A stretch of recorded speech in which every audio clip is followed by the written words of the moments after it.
공부합시다. 인사 올리겠습니다. 안녕하십니까. 예, 반갑습니다.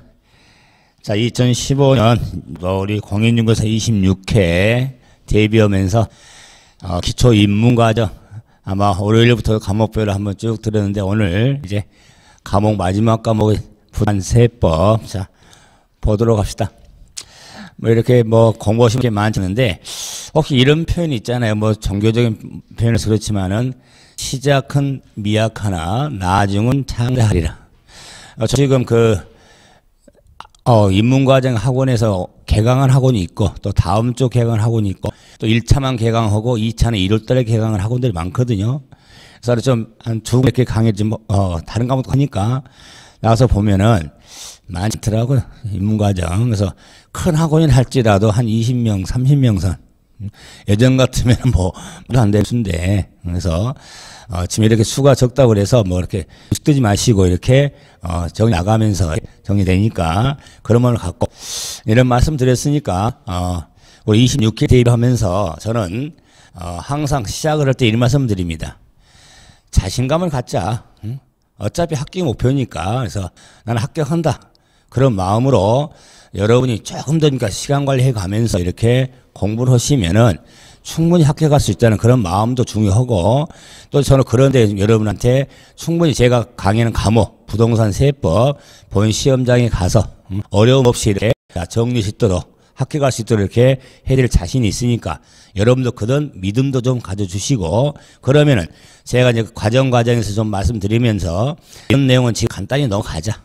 지금 이 내용은 지금이라 조금 좀 정리해 두자.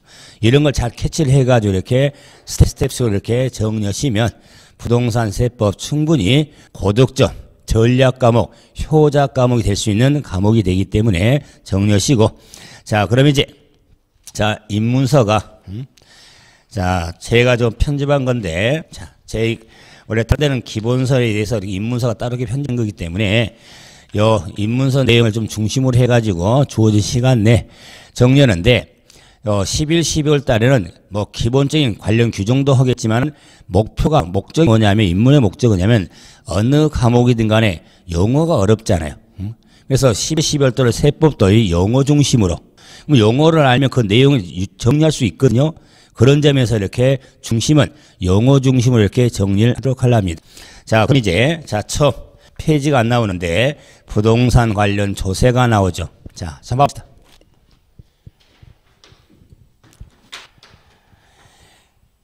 자, 우리가 지금 공부해야 되는 출제 과목의 큰 틀이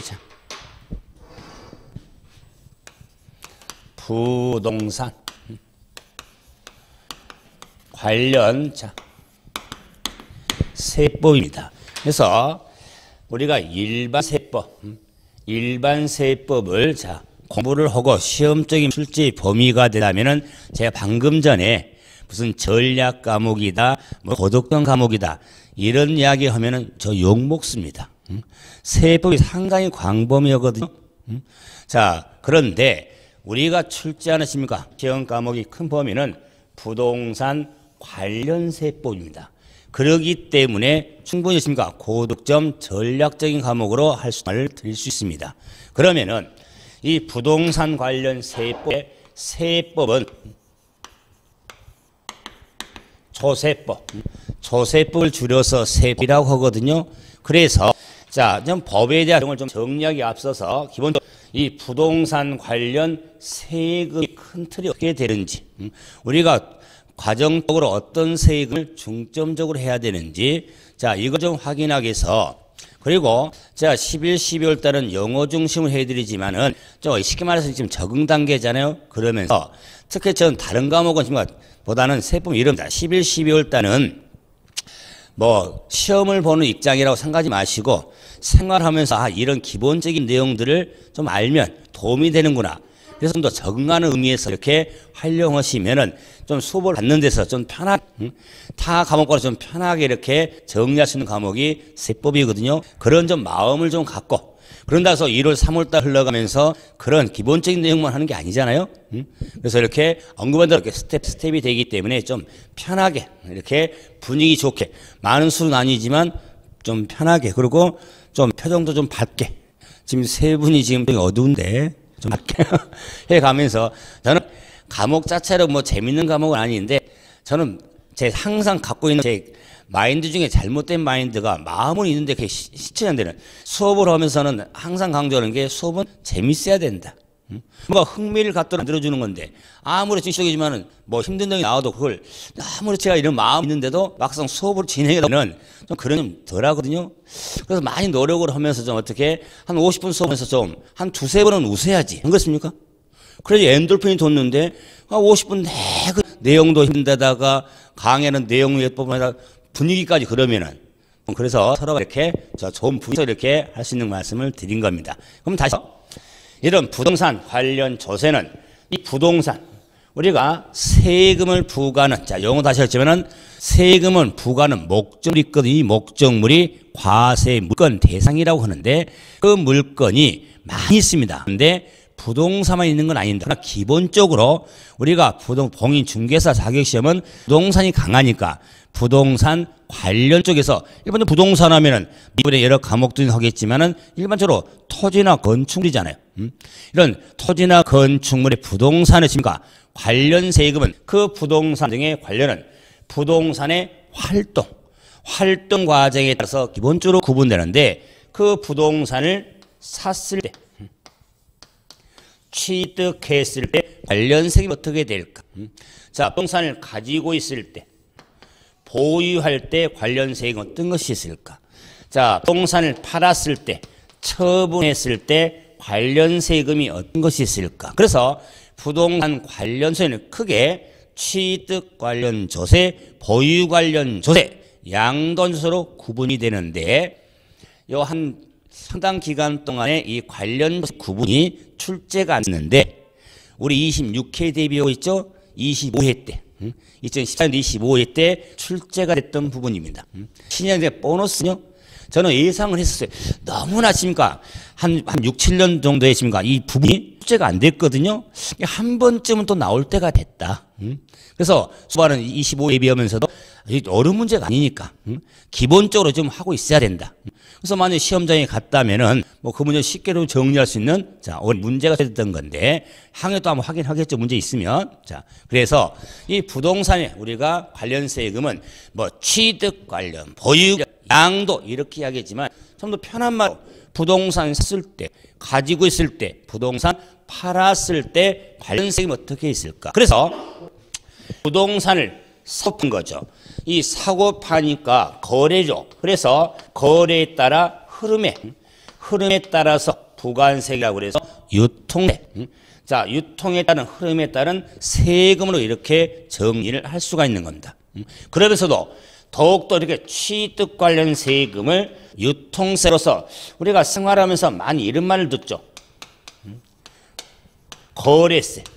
거래세라는 이야기죠. 우리가 사고 파는 거래에 있어서 부과된 세금이 어떤 거냐. 이런 이야기도 하게 되고 그러면은 보유함에 따라서 관련 세금을 보유세라고 하겠다. 그래서 지금 취득 활동에 관련된 세금이 어떤 것이 있을까? 그래서 우리가 내국세로서 자 현행 세금이 크게 24가지나 있거든요. 많죠. 24가지 세금이 있는데 그걸 다 한다면은 제가 시간말로 돌아버립니다. 그런데 부동산 관련 조세에 있어서 자 부동산을 샀을 때 가장 핵심 세금은 취득세입니다. 취득함에 따라서 부과된 세금, 취득세. 그리고 재산.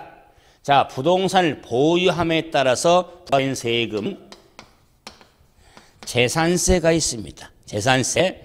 자, 양도함에 있어서 관련된 세금은 양도소득세가 있습니다. 양수세. 그래서 핵심 세금이 자, 취득세, 재산세, 양도소득세가 핵심 세금이 돼서 세금이 몇 개죠? 핵심이 3개죠. 그래서 부동산 관련 세법이라고 하는 겁니다. 좀 반응을 좀 해줘요. 말도 안 되는 겁니다. 그런데 어떻게 만약에 핵심 세금이 4개라면 부동산 관련 4법이라고 하겠죠. 9개면 부동산 9법, 금융법. 그래서 세법은 자, 그 의미가 아닌데 도세법을 의미하지만은 세 가지 항상 세법은 세 가지 핵심이다. 자, 이걸 좀 기본 좀 들어서 부동산 샀을 때 취득세, 부동산 보유할 때 재산세, 부동산 팔았을 때 양도소득세가 핵심 세금이 된다. 그런데 이 관련 세금에 있어서 취득 관련 세금에 자, 등록 면허세도 있습니다. 면허세. 자, 보유 관련 세금에 재산세 외에 종합부동산세도 있습니다. 종합부동산세. 자, 그래서 세 세금에 두 개를 좀 더 붙였죠. 그래서 기본적으로 이 다섯 세금이 관련 세금, 본 세금의 핵심이 되는 겁니다. 자, 그러면서도 이 취득세, 등록면허세, 재산세라는 세금은 세금을 구분함에 있어서 지방세라고 하고 종합부동산세, 양도소득세를 국세라고 이렇게 분류할 수 있습니다. 자, 그래서 우리 부동산 관련 조세의 시험의 범위는 국세, 지방세를 넘나들면서 활동 과정에 따른 부분으로 취득 관련, 보유 관련, 양도 관련 조로 구분해서 정리를 하게 됩니다. 그럼 자, 이런 세금의 바탕이 되는 내용을 정리한다고 해서 총괄적으로 정리해서 총론이라고 이야기합니다. 그래서 이 의미는 뭐냐면 저는 한편지 이런 생각을 해요. 처음으로 세법을 접하신 분은 첫 시간에 처음에 와가지고 저는 하면 이런 생각이 뭐냐면은 처음에 세법을 공부하면서 접하면서 너무 복잡하다, 너무 힘들다 그런 이야기를 하거든요. 그 이유가 뭐냐면 대부분 첫 시간부터 총론을 하잖아요. 왜? 바탕을 깔아야 되니까. 총괄적인 설명을 하다 보니까 더 복잡하지. 이유는 취득세라는 세금만 공부한다면 이 세금만 쌓으면 되잖아요. 그런데 총론은 전체 세금에 대한 바탕을 까는 거잖아요. 그러기 때문에 세금도 많이 나오고 막 규정도 내용도 많고 그러니까 처음에 이렇게 힘들었는데 저는 그래서 처음에 총론을 안 하고 그냥 취득세부터. 그런데 취득세라는 설명을 하려면은 좀 바탕이 있어야 하거든요. 설명을 할 때. 그거 좀 이해가 될 수 있는. 그래서 총론을 하는데 그래서는 또 역으로 이렇게 생각합니다. 그럼 좋다. 매도 먼저 맞는 게 덜 아파요. 기다리면 어떻게 됩니까? 불안하고 칩니까? 왠지 더 심리적으로 칩니까? 더 불안하면서 더 실을 맞으면 더 아픈 것 같아. 그래서 매도 먼저 맞는다. 그래서 역시 총론하면서 그래 세법 쉬운 과목은 아니에요. 힘들다. 그럼 내용을 한번 듣자. 처음부터 이렇게 접해놓고 그러고 나서 이제는 개별 세금 흘러가면서 정리를 그게 바탕에 된 걸 끌고 오는구나. 이런 생각을 가지면은 마음이라도 좀 더 편하게 갖겠다. 그래서 얼마 3시간 동안 수업을 하면서 정말 좀 넓은 내용이 나오거든요. 총론이니까. 그럴 때 이런 바탕이구나. 이렇게 좀 마음을 편하게 한번 먹어달라 그 말이에요. 그렇게 하시겠죠? 그 웃음의 의미가 뭡니까? 죽었다. 살려고 하는 건데 우리가. 좋아요. 그래 처음에 죽었다. 그러면 죽었으면 살 확률이 더 많잖아요 이제. 자, 그런 마음으로 그러면 자, 이렇게 조금 연을 좀 남긴 것도 저는 지금 바로 멘트를 해야 되는데 이 멘트를 할 때마다 마음이 너무나 아파요. 그게 뭐냐면 과목별로 출제 문항수가 40문항이잖아요. 40문항. 그런데 제가 이 멘트를 할 때마다 마음이 아프냐면은 그런데 부동산 관련 세법은 공시법과 더불어서 그래서 40문제가 나오는데 딱 우리 출제 범위표에 부동산 관련 세법은 3분의 1 내외 이렇게 딱 명시가 돼 있어. 그럼 40문제 3분의 1은 몇 문항이냐면 16문항입니다. 그래서 공시법이 24문항이 출제되고 3분의 2 범위니까 관련세 부동산은 법은 3분의 16문제가 출제됩니다. 그래서 어떤 분이 세법은 반쪽 과목인데요. 반쪽도 아니에요. 3분의 1이니까. 그래서 16문 이렇게 출제가 되는데 거의 고정적입니다. 그랬을 때 이제 이렇게 제가 문항수를 이야기하면은 좀 스스로는 마음 아프지만 공부한 사람도 에이 40문제도 아니구만 모르고 들었다가 이제 처음 들으니까 여섯 문제? 그러면은 우리 시험에 합격 트라인이 기본적으로 과락 4점, 과락 없이 평균 60점 선생님 그것도 과목별 내용이 아니라 1차 과목 2과목에서 2차 과목 3과목 공식 더해서 3과목 큰 범위를 해서 60점 넘으면 돼. 과목별 60점 넘어서 행이다. 그러면 어떤 거 한 70점 나오고 어떤 거 50점 나와도 합격 수다 그 말 평균 60점 넘으니까 과락은 없이 과목도 그러니까 서로 그러면 공시법 24개 나오면 24문제 점수가 60점이거든요. 24개가. 그러면은 아니 60점만 넘으면 되는데 그러면 세법을 그냥 찌끄러버리고 공시법만 이렇게 24문제만 다 맞아 그래도 60점은 될 거 아니냐. 왜 과목 하나를 더해가지고 힘들게 공부할까? 버려버리지. 그런 생각 허덜덜 말하는 것을 강조하려고. 오히려 세법은 16문항 중에 항상 저는 목표를 13문항, 4문항을 두거든요. 더 나올 수 있습니다. 세법을 공부하는 보람을 갖는 점수는 문항은 13문제 정도를 맞아줘야 그 동안에 공부한 보람이 있지. 세법 한 10개 맞았다, 8개 맞을 거. 그러면 사실 공부 보람이 없죠. 그렇죠? 자, 제가 25회 강의를 하면서 어떤 분이 이제 처음 이렇게 이런 입문과정 처음 접했을 때 혼자 재수를 하신 분인데 전에는 세법을 공부를 했는데도 별로 신경을 안 썼어. 시험장에 가서 합격을 안 했는데 2차를 떨어졌는데 세법을 한 개 맞았대요. 정말 찍어도 더 나오는데 그러니까는 문제를 풀면 만약에 그냥 몇 개 찍어버리면 2-3개는 더 맞거든요. 평균적으로 한 3개 맞습니다. 한 문제로 번호 찍어도. 그런데 기본 풀었대. 근데 문제를 보고 답을 체크했는데 하나만 하나. 그러니 무슨 뭐 다른 과목이 뭐 좀 나왔다 상황 보면은 그래서 합격을 안 한 거예요. 이제 그분이 25회 대비하면서 저하고 접했잖아요. 꼭 이 자리에 앉아서 제일 앞자리에 앉아서. 지금 결론 합격 이제 가짜 때문에 했지만은 발표성 발표 안 하니까 충분히 널널 합격을 했어 점수가. 세법 몇 개 나왔냐? 13개 나왔대. 그 말이 그런 거예요. 세법 정말 지겹대요.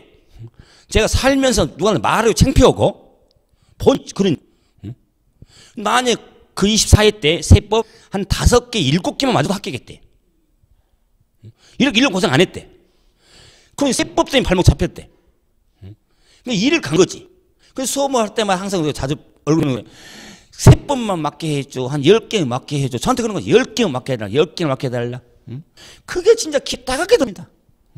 10개 맞도록 잘 찍어줘. 제가 그래서 항상 뭐라 했냐면은 제 가정대로 패턴대로 흘러와라. 좀 신경 쓰면 흘러와라. 결석하지 말고. 그러니까 제가 지켜봤지만은 뭐라 다른 거 어쩌면 제 세법 시간에 한 번도 결석 안 했어요. 어떻게 보면. 그래서 지금까지 시험장에 가서 사실은 25회 시험이 24회 때보다 세법은 어려웠습니다. 문제를 조금 더 지금 난이도를 하려고 약간 조금 힘을 더 줬어.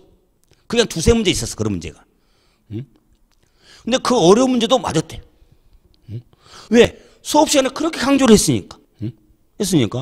오히려 그런 거 쉽대인데 너무 쉬운 걸 또 틀렸대.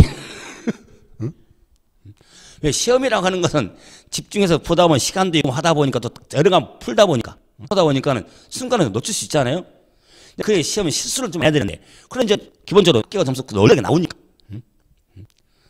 제가 이 말씀 드린 게 뭐냐면 그래서 세법 16문제 나오니까 그냥 있으면 찍어가지고 버려버리고 그냥 시험장 가서 찍어 한 문제를 한 번호로 찍어갖고 2-3개 맞으면 될까? 그러면 공부한 보람도 없으니까. 세법 목표에서 13개 정도 목표를 둬서 뭐 강의를 13개만 또 하는 게 아니라 최소 13개 정도는 맞아야겠다. 그래야 공부를 하면서 좀 집중을 하거든요. 그러면 조금 설명을 할 때 쉬운 놈만 나온 게 아니잖아요. 이런 내용까지는 해야 된다고 하면 그래도 집중을 하는데 에이 나 목표가 9개인데 8개인데 이게 너무 어려워? 계산이 너무 어려워? 아 그러니까 설명을 해도 그냥 딴짓 하는 거야. 그러지 말라는 겁니다. 어차피 흘러가자 그 말이에요. 그러면 제가 강의한 내용에 이 문제가 나올 거 100% 나옵니까? 만약 그러면 왜 이렇게 힘들게 해요? 16개 나올 것만 딱 정해져 있다면은 그것만 내리 돌리면 되지. 답을 외우면 되지 그냥. 안 그래요? 그런 시험이 아니기 때문에 그래서 16문제 말할 때만 좀 마음이 아프지만 정상적인 과정으로 또 지금 수업이 또 토요일이다 보니까 아마 이런 이제니까 또 일들이 많죠. 제가 24회 때는 토요일 수업이 아니어가지고 평일 수업 해가지고 근데 토요일에 좀 마음이 걱정은 돼요. 그나마도 문항수도 섞고 그나마도 좀 처음에도 홍보다 하면 좀 힘들어하거든요. 세법 그렇게 적은 내용도 아니거든요.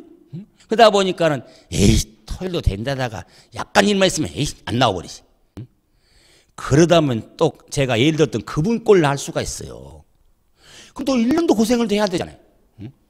그래서 제가 처음 시작을 할 때 이 말씀 드린 것은 그걸 버리고 문항 생각하지 말고 우리가 정상적으로 이렇게 과정으로 공부해달라. 그러면 제가 이제 문항 썼으니까 자 우리 26회 대비인데 25회 때 그러면은 16문제가 출제가 됐는데 이 출제 분포가 어떻게 됐을까? 그래서 25회 때는 취득세가 네 문항, 자 재산세가 세 문항, 양도소득세가 7문항, 등록면허세 꽝, 종합부동산세 꽝 출제되지 않았고 그러면은 14문항이죠. 16문항이니까 총 논서 2문항. 그래서 6문항이 출제가 된 거예요. 그러면은 왜 좀 자 이번 실 느낌이 체감적으로 힘들었다고 느꼈냐면 양도소득세는 평균 한 6문제는 출제됐거든요. 근데 한 문제가 늘었잖아요. 더. 자 그리고 취득세도 평균 한 3문제 출제가 됐는데 4문제가 나왔거든요. 재산세는 원래 평균적으로 출제가 됐습니다. 3문제. 원래는 3문제, 등록면허세 1문제, 종부세도 1문제 해가지고 보통 3문제, 1문제, 3문제, 1문제, 2문제. 이게 거의 출제 분포도였거든요. 평균적으로. 그런데 25회는 이걸 등록세라는 지방세 부분의 문항수를 취득세 쪽으로 더 냈고 종합부동산세는 국세 부분의 문항을 양도세 더 출제한 거야. 그러니까 양도세는 더 어려운데 많이 힘드는 세금인데 그나마 문항수가 더 많으니까 일단 체감적으로 계속 문제를 풀 때 전부 양도세 문제야.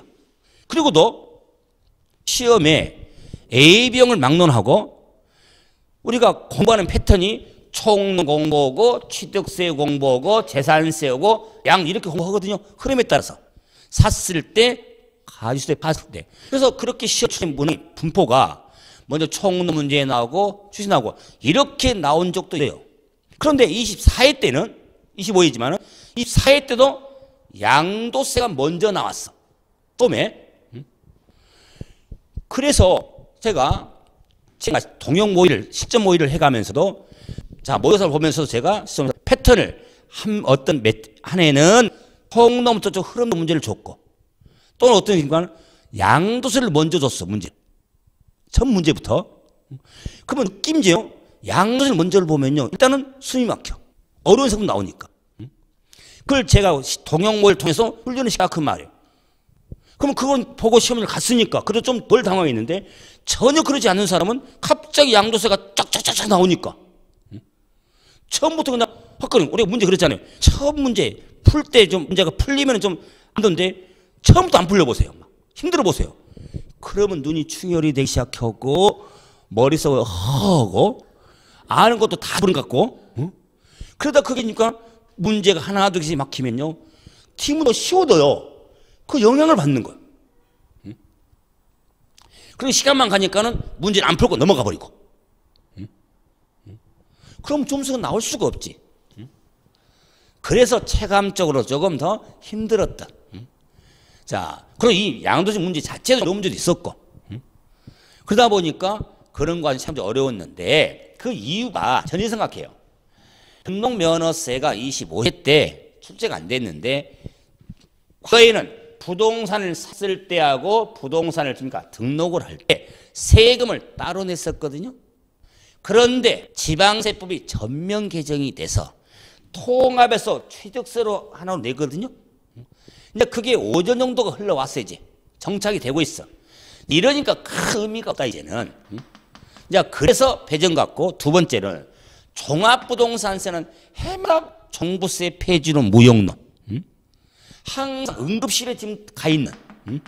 수술대 가서 수술만 하면 해서 지금 수술을 해서 만 인공기관 뛰면 바로 가버리는. 국회에 올라 있거든 지금. 이러니까 큰 유용성이 없는 세금의 의미에서 출제를 배정 같은데 그러면은 2015년도 세법 개정 제가 세법은 개정에 민감한 과목이거든요. 개정에. 자, 그래서 자, 그걸 좀 강조해서 25회 때도 2014년도 개정 내용 중에 16문항 중에 5문항은 개정 관련 문제입니다. 적은 비중 아니에요. 그래서 제가 항상 정리할 때 한 1주, 2주 전에는 대부분 1월 달에 2월 달에 개정 내용 프린트를 나눠 드리거든요. 수업 중에 다 공부를 했죠. 개정 내용들. 별 프린트가 있어. 그 시험 보기 한주 전에는 그 프린트를 한번 봐라. 정리 다 했지만은 왜 개정되기 전 거 개정 내용이 쭉 프린트가 나갔으니까 한 번쯤 봐라. 그걸 보시면 이미 정리해놨지만 그 개정 내용 조금 보신 분은 더 정리가 되지. 그러면 개정 내용만 숙지하시면은 문제가 쉽게 더 답을 찾을 수 있는 시간도 안 걸리고. 근데 만약에 개정 내용을 숙지를 안 되시면은요 쉬운 문제도 틀린 거야. 그럼 반대로 우리 26회 대비하면서도 자 아직 세법 개정 내용이 지금 심의하고 있어요. 국회. 그러면서 법률 심의하고 있거든요. 그런데 이 의원들이 국회가 일을 제대로 하면서 보통 12월 중순이면 법률이 개정돼야 하거든요. 그래야지 시행령 같은 거 그러니까 대중으로 시행령이 또 입법 예고돼서 바로 됐으면 12월 말로 법률가 나와서 1월 1일 시행령이 대부분 이제 년도. 그런데 12월 31일 마지막 가서 탱탱 놀고 있다가 국회 부장 집권 상정으로 딱 올려가지고 그냥 땅땅땅. 사실 1월 1일 새벽 2시, 3시에 이러니 저도 책을 작성하는 입장에서 보면 그 정말 난감한 거예요. 자, 개정 내용이 자 기본은 알지만 그게 정확해집니까? 법률이 나와야 수정을 해나가는데 그러다 보니까는 항상 1월 달 돼도 세법 책을 할 수도 없고 그러다 보니까 힘드는데 그러니까 어차피 2015년에 시행을 하려면 어떻든 만약에 국회에서 심의해서 통과를 하니까 그런 관 2015년도 개정 내용 지금 나온 중요한 내용 우리 관련해서도 핵심되는 게 있어요. 그런 내용이 개정이 되면 내년 26회 때도 시험에 아마 직접 반영이 될 거예요. 뭐 이런 수업을 하면서도 이건 개정 내용으로 좀 중요하다. 반드시 체크도 해드릴 것이고 물론 프린트 드리겠지만 자 이런 과정적으로 세법은 개정에 민감하니까 이런 걸 좀 한번 염두에 두자. 제가 16문항에 한 5문항 정도가 25회 때도 개정 관련 문제니까 비중이 적지 않지 않습니까? 이런 걸 좀 우리가 좀 정보로도 알고 있어야 되죠. 자 그러면서 이제 여기다 정리된 마무리는 이런다고 그래서 이제는 편식을 해요. 아, 뭐 25회 때면 4문제, 3문제, 1군 나왔으니까 이제 그 오프닝 가면서는 이런 거 양도소득세만 뒤지게 하고 많이 나오니까 등록면허나 종부세는 그냥 버려버리고 사실 인문세는 이 세목이 없어요. 세금 없어. 지금 크게 안 해도 인문 정리 안 해도 기본이 흘러가면서 하니까 그럼 문항수가 한 문제 정도 나온다면요 복잡하게 나올 것 같아요? 오히려 간단해요. 문항수가 많이 나오는 이런 세일 복잡은 안 그랬어요? 오히려 한 문제 나오면은 사실은 그 만약 등록사 한 문제, 정사 한 문제 만약 우리 시험에 나왔으면요, 문제 체감이 좀 더 쉬웠다고 느낄 수 있어요. 왜? 이 문제는 바로 눈에 나오니까. 기본 공부를 했으니까 안 나오니까. 왜 24회 때도 등록사 대동세 바로 답 나오거든요. 그런데 이 문제도 안 나온 상태다가 문제 나오니까. 그래서 체감적으로 제가 힘들게 말씀드렸던 거예요. 그래서 이 말이 뭐냐? 공부는 정상적으로 하는 겁니다. 과정적으로 하는 겁니다. 그래서 세금도 고르지 말고 편식하지 말고 어려운 세금이든 그렇지 않는 세금이든 그런 생각하지 말고 정상적인 과정으로 해줘야 돼. 야, 이렇게 이제 과정 하면서 이제 나름 전략도 세울 수 있는 그건 나중제고 처음 공부 처음부터 아주 세금을 버려버리면 벌 세금 없다 그 말이. 관련 세금의 구분에 있어서 기본적으로서 취득세, 등록면허세, 재산세, 종합부동산세, 양도세 핵심을 이렇게 물론 핵심은 세세금이에요. 하지만은 편식하지 말고 과정적으로 정리하자. 그래서 우리가 부동산 관련 조세 기본적인 틀을 한번 확인해 봤다.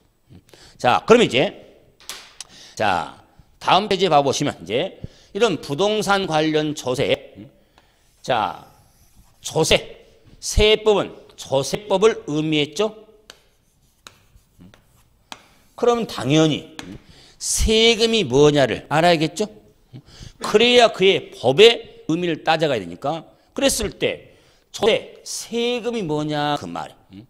그러면 조세에 있어서는 일반적으로 이렇게 정의를 하고 있습니다. 자, 인문서에 한 2줄 정도 나와 있는데 그 문장을 또 열심히 암기한 사람이 있어요. 그런 암기를 쓰잘데기는 암기. 그런데 우리가 세법, 조세법을 하면서 조세가 뭐냐, 세금이 뭐냐는 기본 알아야지. 그 의미가 아니라 그 조세 정에서 우리가 공부를 해야 되는 핵심 키포인트가 들어있다 그 말이에요. 우리 공부하는 목적이 뭐예요? 시험. 그래서 조세 정의를 일반적으로 이렇게 합니다. 국가 또는 지방자치단체, 지방자치단체가 재정수입 조달, 재정수입 조달을 목적으로 법률의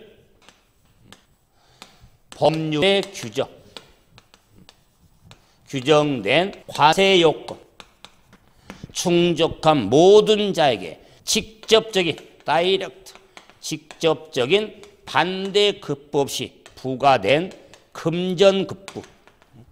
급부를 조세로 이렇게 정의할 수가 있습니다. 제가 문장이 의미 없다고 그랬죠? 그런데 이 조세 정의를 한 번 더 설명하기 위해서 세금이 갖는 이 조세의 특징을 국가 또는 지방자치단체 구분해보고 재정수입 조달 목적, 법률에 규정된 과세 요건을 충족한 모든 자에게 직접적인 반대급부 없이 부과된 금전급부라고 그랬습니다.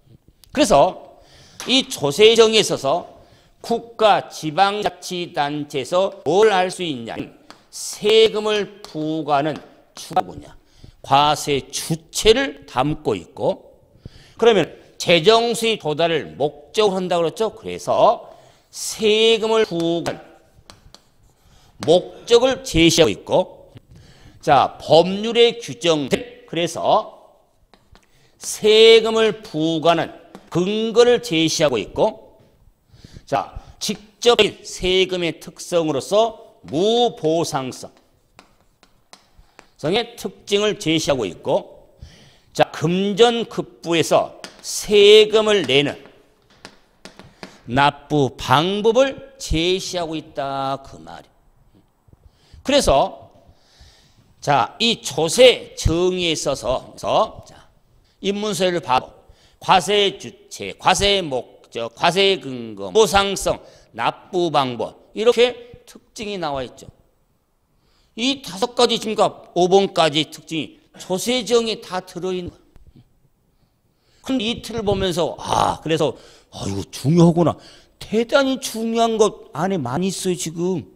그러니까 아무 생각 없이 조세가 뭐냐, 국가 또는 지방자치단체가 재정 수입을 조달할 목적으로 법률에 규정된 과세 요건을 충족한 모든 자에게 직접적인 반대급이 부과한 금전급부다.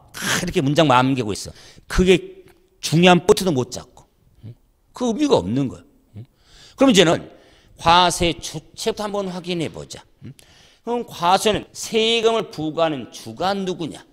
과세 주체를 다른 용어로 뭐라고도 하냐면 세금을 부과하는 권리를 갖는 권자. 세금 과세권자가 누구냐? 똑같아. 그럼 과세 주체가 과세권자가 되는데 과세권자가 국가가 주인 세금이고 지방자치단체가 주인 세금으로 구분이 되는 거예요. 그래서 과세 주체가 국가, 권자가 국가인 세금을 국세라고 하는 거고 지방자치단체가 주인 세금을 지방세로 이렇게 구분이 돼서 우리 부동산 관련 세법은 국세하고 지방세를 넘나들면서 활동 과정에 따라서 구분해서 정리를 하고 있는 것. 단순히 국세는 국가가 주, 지방세는 지자체가 준대. 그러면 이거예요. 실질적으로 뭐 국세 지방세는 이제 생활하면서 납니다. 그런데 어떤 그래 재산세가 왔어. 재산세가 자 2014년도도 7월달 9월달에 재산세가 나오는데 7월달 9월달 근데 재산세가 너무 많이 나온 것 같아. 생각보다. 그러니까 옆집에 사는 자 친구한테 야 너 이번 재산세 제대로 나온 것 같아? 나는 나온 것 같아. 나 엄청 나온 것 같아. 가서 좀 따져야겠다. 그러면 그러니까 그 옆집에 친구가 그래요. 빨리 세무서 가. 그럼 따져야 되니까 세무서 가. 그 말이 옳은 말일까요? 틀린 말일까요? 아 재산세가 생각보다 많이 나왔어. 그래 가서 따져야 할 거 아니야 안 그래요? 잘못 부과할 수 있으니까 그런 그래요. 그래요? 아 그러냐고 그냥 있어요? 미쳤어? 그러니까 어쩌니까 친구가 그래 빨리 자라 빨리 가. 알았어. 그러면 어디 세무서 가야 돼? 우리 옆에 오다 보면 거기 있잖아. 거기 세무서 얼른 가. 얼른 갔어 이제. 세무서 딱 문 열고 들어가 가지고 어서 오십시오. 그러니까 왜 왔습니까? 아 이번 여기 재산세가 너무 많이 나왔어 이거. 좀 확인 좀 해줘요. 죄송합니다. 어디로 한번 다시 가실랍니까? 왜 그럴까요? 잘 찾아왔어. 재산세는 지방세입니다. 세무서 가면 안 돼. 그 지자체 시청이나 구청에 가서 그 세무담당 공무원을 찾아가야지. 세무징수과를 찾아가야지. 세무서를 갔으니까 관할 세무서를 갔으니까 안 된 거야. 그런데 우리가 대부분 뭐라는지 아세요? 생활하면서 국세 지방세 세금을 아 이건 국세구나 이건 세구나 그렇게 구부러고 산 사람이 있는 적 드물어. 그냥 세금이라고 알지. 그러니까 세금에 대해서는 다 세무서지. 그런 그래요? 이거 정말 중요한 상식이요. 주위 사람 얘기할 때 무슨 뭐 지방세인데 지금 안 해도 그걸 세무서 사다가 봐.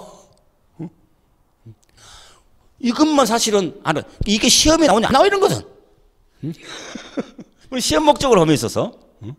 하지만은 이런 걸 개념을 가지면 또 과세권자가 국가고 그래서 국세지가 관할은 세무서시고 지방세니까 지방세는 그 지자체 자금에 그 지방세는 우리가 세무과 그래서 거기서 관할하는 거지 징수하는 거지. 자 그러므로 과세권자가 누구라서 국세 지방세로 구분할 수가 있다. 자 그러면 국가가 됐든 지방자치단체가 됐든 세금을 부과하는 목적이 뭐냐? 목적은 재정 수입을 조달하는 데 목적을 두고 있다. 재정 수입 조달을 가장 쉽게 표현하면은 국가나 지자체를 운영하려면 돈이 있어야 되잖아. 안 그래요? 그 돈을 국민한테 납세자한테니까 걷어가지고 쓰겠다 그 말이오. 그 참 어려운 말로 재정 수입을 조달하는데 그 목적이 있다. 참 고차원적이죠. 우리가 가게도 마찬가지, 집도 마찬가지예요. 집에 집인가 쓸 돈 필요했으면 열심히 벌어야 될 거 아니에요, 안 그래요? 그러니까 열심히 버는 게 아니니까 국민한테 떼가, 안 그래요? 그게 세금의 목적에서 얻는 한 가지죠. 그래서 세금의 목적이 이렇게 이제 이걸 1차적 목적이라고 하는데 그 외의 목적도 많습니다. 뭐 VSS의 억제라든가 소득 재분배 실해라든가 부동산 투기를 억제한다거나 이런 다양한 목적. 가장 기본이 뭐다? 재정 수입 조달이다 그 말이에요. 그렇기 때문에 올해보다 내년 우리 국민의 1인당 세액 부담이 훨씬 늘어납니다. 올해도 늘었지만 내년은 더 늘어. 그 이유는 쓸 돈은 많은데 돈은 세금은 없고 빚은 많이 내놓아서 이자도 갚아야 되니까 많이 적어서 그래서 지금 돈 논란이 되고 있는 게 현실적으로 제가 말하는 데는 왜 소탐비실에서 왜 국민에게 아주 일반적으로 서민들 입장에서 조금씩 걷는 것보다 크게 한번 거두면 그게 있는데 그걸 손을 못 대고 그저 국민의 심각 피고름 나는 그 조금씩 그것만 신경 쓰라고 그러니까 소탐비실이야. 그런데 그게 또 저항이 적거든. 오히려 보면 국가적으로 보면 국내적으로 보면 그런 걸 말로 비우지만 사실은 사고를 바꿔야 돼. 그래서 세금을 부과하는 목적은 재정 조달이지만 그 외에도 뭐 소득 재분배 실현이라든가 VSS의 억제 등 이런 다양한 목적을 수행할 수가 있습니다. 그런데 세금을 부과하는 애 이럽니다. 보다 보니까 이 앞에 사거리 병점 사거리에서 딱 지나가는데 딱 잡아서 5,000원 내. 왜요? 세금 내래. 왜? 통행료로 지나갔으니까. 아니 통행료를 내라? 경우에 따라 통행료를 낼 수가 있어요. 그런데 통행료를 내라고 하는 법으로 규정이 있어야지. 법에도 없는데도 그냥 세금 내라면은 누가 내겠어요? 그게 무슨 하면은 세금 부과하는 만약에 법에 이 병점 사거리를 지나갈 때는 5,000원 내야 된다. 그렇게 입법이 돼 있다면은 내야지. 안 그랬어요? 그럼 다시 말하면은 세금을 부과하는 근거가 뭐냐?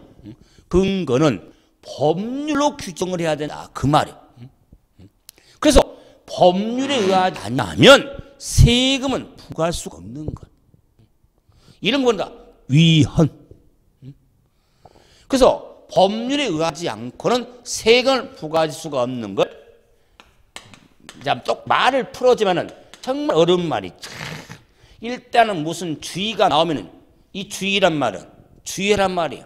카우션 주의 아니죠. 이즘 주의 무슨 주의.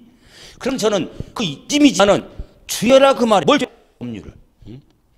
그래서 조세 법률이란 세금은 법률에 의하지 아니하고는 부과할 수 없다는 걸 조세 법률주의다. 법률에 의해야 법적 안정성이나 예측 가능성 등을 실현할 수가 있는 거예요. 살아가는 거지. 그럼 만약에 풀리지 않고 세금 막 부과해버리면요 불안해서 못 삽니다. 눈 뜨기 싫어. 눈 뜨면 또 이거 뭘 또 걷어갈까? 안 그러겠어요? 그래서 저는 많이 강조지만 자, 제가 이런 예를 한번 들어보죠. 저 봐보세요. 여러분 이제 공부하시다 보면 이제는 자, 공부하다 보면 좀 이해 안 되고 잘 정리가 안 되는 내용이 있죠. 근데 자, 옆에 짝꿍한테 물어봐도 모른다고 그러고 그러면 저 찾아올 수 있잖아요. 교수님 이 내용이 잘 이해가 안 되는데 저 얘는 질문할 수 있지 않습니까? 질문 들으면 알아들어요? 질문할 거 아니에요. 그러면 자 정말 힘들어서 질문할 거 아닙니까? 근데 제가 딱 상대방이 상당 기분 언짢다 할지라도 이 말합니다. 법도 해. 아니 궁금해 가지고 이해를 못해 가지고 질문을 왔는데 처음 멘트가 법대로 해. 정말 상대방은 꼭지 돌아볼 겁니다. 뭘 얼마나 안다고. 몰라서 그래서 오기 힘들게 왔는데 그게 뭐야. 자세히 좀 이렇게 가르쳐주면 어디 덧나? 그냥 법대로 하래 그냥. 그런데 그것부터 받아줘야 돼. 질문한 사람이 법대로 해라. 그걸 받아줘야 돼. 그걸 받아줘야 다음에 제가 더 그 법의 취지 등을 이야기하면서 설명을 드린 거예요. 그 법에 규정되어 있는 걸 거부감 있어버리면 아무 말 해도 필요가 없는 거예요. 선행이 뭐다? 법대로 법에 규정이 있는 걸 먼저 그걸 받아줘야지. 법에 규정된 걸 무시해버리면은 이해가 안 되고 설명이 안 되는 거야. 안 그러겠어요? 여러분 지금 인문이지만은요 기본 심화과정 나가면서 한 가지예요. 처음에 뭐 이해가 안 돼 좋아요. 이렇게 법에 규정이 돼 있으면 이게 법에 규정이 돼 있구나 하고 그걸 먼저 숙지를 해야 돼. 고민하지 말고 그런 다음에 그 다음 단계로 왜 이렇게 법에 규정이 됐을까? 다음으로 생각하는 거지. 규정으로 돼 있는 거 그 자체를 무시해버리면 안 되는 거예요. 그 규정이 개정 전에는 이렇게 됐었는데 이렇게 개정이 됐다. 그러면 개정된 내용을 알면 되는 거지. 개정되기 전건 의미가 없는 거지. 개정했던 내용을 그걸로 시행하려고 개정을 시킨 거니까. 아니 부동산을 집을 사면 올해는 집을 사면 집에 가액에 따라 세율을 1% 한다. 근데 작년에는 만약 집을 쓸 때 원래 세액에다가 그건 좀 더 감면을 해줬다. 필요하시면 그냥 얼마짜리에 따라서 그냥 세금 가지고 그냥 세금 부과한다. 아니 작년에는 그렇게 안 했는데 왜 2014년도는 그런 거 안 따지고 그런 거 고민하면 돼요? 할 필요가 없다는 거예요. 아니 교수님 저는 2년 전에 좀 그걸로 합시다. 한 5년 전에 집이 세 채 해가지고 한 채 팔았더니 그때 세금 엄청 냈어. 근데 지금 옆집에 사는 지인이 옆집이 세 채인데 한 채를 팔았대. 세금 얼마 안 내대. 이거 불공평한 거 아닙니까? 나는 5년 전에 집이 세 채고 한 채를 팔아가지고 60% 때려 맞아가지고 엄청 냈는데 1억 챙겼는데 기본적으로 한 7천 세금 냈어. 예를 들면 60% 때려 맞아가지고 뭐 좀 해가지고 그런데 지금 보니까 가뜩 한 1억 챙겼는데도 한 세금 2억 안 냈대. 그 같은 순간에 버린가 지금. 그럴 필요가 없는 거지. 5년 몇 년 전에 대한 법의 규정하고 지금 규정하고는 다르니까. 그런 걸 제가 말씀드린 그런 의미에서 세법 공부를 할 때 제가 질문할 때 저는 질문 참 좋아합니다. 질문 많이 오세요. 설명해요. 해주는데 먼저 이런 거 던지는 거예요. 법대로 해라. 그걸 받아주라는 걸 좀 먼저 확인을 그리고 나서 설명을 해주는 거예요. 그래야 이해가 되고 정리가 되니까. 그거 거부하면 쓰면 안 돼요. 저한테 질문하세요. 저는 질문 좋아해요. 무겁게 오는데 양손. 아닙니다. 그래서 세금은 법률에 부과할 수가 없다. 조세 법률도 한다는 거 꼭 염두에다. 그래서 세법도 당연히 법과목이다 그 말이야. 법과목. 민법만 법과목 아니에요. 안 그래요? 세법도 법과목이. 그래서 저한테 이런 분이 있어요. 교수님은 세금 선생인데요. 저도 법 선생이요. 민법이 법 선생이 아니라 저도 법 선생이에요. 세법이잖아요. 안 그래요? 근데 이 세법은 꼭 법을 생각을 안 해. 일반적 사람들이 법 생각 안 하고 세금을 생각해. 세금. 자, 법입니다. 자, 그런데 그 법률에 세금은 그건데 법에 규정되어 있는데 세금을 부과하는 요건, 과세 요건이 규정되어 있는데 세금 부과하는 요건 일반적으로 4가지를 들 수 있는데 용어 정리 다시 하기만 반드시 숙지해야 돼요. 세금 부과하는 요건은 세금 누가 내냐? 납세 의무자가 규정이 되어 있고 세금은 무엇에 대해서 부과 과세 대상 물건이 규정이 되어 있고 자 다음은 세금을 계산하는 기초공사 과세 표준 세금이 구체적으로 얼마가 되는지 결정하기 위해서 세량을 두고 있어요. 이 네 가지를 과세 요건이라고 하는데 정말 숙지해야 되는데, 그럼 납세 의무자, 과세 물건 대상, 과세 표준 세 일만 안겼네. 그게 아니라 취득세 납세 의무자, 재산세 과세 대상, 양도세 과세 표준, 이런 규정들이 법에 규정이 돼 있다. 그 규정된 걸 알고 있냐, 이게 시험이라는 거예요. 그래서 다 과목과 달리 법은요, 문제 유형, 출제 유형을 이미 알고 있어요. 어떤 문제 유형이 나오는지. 타 과목은 어떤 문제가 나올지 잘 모르잖아요. 어떤 유형으로 나올지. 세법은요, 다 알고 있어요. 얼마나 편해. 그래서 납세의무자, 과세대상, 세율을 과세 요건이라는데, 이 요건이 법에 규정이 돼 있다. 그런데 이런 세금은 직접 보상을 요하지 않는 무보상을 가지고 있다. 특징으로 이제 마지막으로 세금 내는 방법. 그러면 납부 방법은 금전급부니까 당연히 돈으로 낸다. 그 말이에요. 금전. 금전으로 내는데 금전 납부에 제가 원칙을 써봤어요. 원칙. 그러면은 외회 없는 원칙은 없잖아요. 납부 방법에 금전 납부만 있다면은 원칙만 필요가 없지. 그럼 제가 원칙이라고 했다면 외외적인 게 있겠다 그 말이에요. 외외. 자, 그 외외가 뭐냐? 금전 납부가 곤란할 경우 물건으로 대신 내 물납이 가능한 세금이 있다. 물건, 이게 물납이라고 한다. 그리고 세금은 일시에 전부 다 내야 되는데 요건에 따라서 일부를 나눠낼 수가 있다. 이 나눠낼 수 있는 것을 분할 납부라고 한다. 과거에는 이걸 분납이라고 부르셨어. 분할 납부라고 한다. 그 말은 다 풀어서. 그래서 25회 때 이 규정과 관련해서 16문 중에 2문제나 나왔어. 가장 기본적으로 속면서 물납과 분할 납부가 모두 간 세금을 골라봐라. 기억연 디귿리를 나와서 골라봐라. 역시 핵심으로 공부하는 거예요. 그리고 양도소득세는 물납과 분할 납부가 가능한데 양도세에서만 직접으로 문제를 물어본 거야. 우리 임무서 제일 뒷장 봐보세요. 제일 뒷장. 마지막 나와봐. 마지막 나왔어요. 양물납과 분할 납부 있죠. 그 규정에서 한문가 나온 거예요.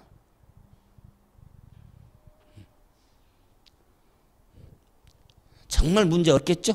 그런데 기본적으로 많이 정리한 내용들이에요.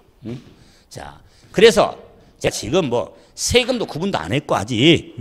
그럼 제가 이 해놓으면 설명을 할 때 원칙이라고 그랬다. 원칙 다 설명을 하면 예외 나오겠구나. 그럼 우리가 공부하는 내용 중에 원칙만 하는 게 아니에요. 좀 원칙만 하는 게 아니에요. 외적인 규정들도 많아요. 그렇기 때문에 그런데 먼저 원칙도 알아야지. 그래서 공부할 때 원칙이 나오면 설명을 하면 예외 나오겠구나. 이런 것도 공부하는 패턴이지. 정리하면서 숙지를 하는 그런 과정으로 갈 수가 있는 거면서 자 마무리합니다. 첫 시간 여자는 설명 내용 중에 뭐 이런 거 다 몰라도 돼 했으니까 그냥 그런데 한 가지만 한 번 더 기억하고 첫 시간을 마무리해. 지금 설명한 내용 중에 뭘 기억하는 게 중요할 것 같아요? 여러분 생각에 이 설명 중에서 그렇게도 많이 돼 있는데 이 내용 중에서 설명 중에서 한 가지만 기억하면 돼. 그 한 가지가 뭘까요? 선택해 보세요. 시간이 지나가니까 제가 바로 하랍니다. 법대로 해라. 다 지금 기억이 못해도 법대로 해라. 그러면 세금은 법률에 규정이 있다. 과세 요건 등이 그게 법대로 하자. 그걸 처음에 받아주고 생각하는 게 중요합니다. 그래야 공부가 이루어진 거예요. 뭐대로 하자? 법대로 하자. 자, 쉬었다가 하죠. 자.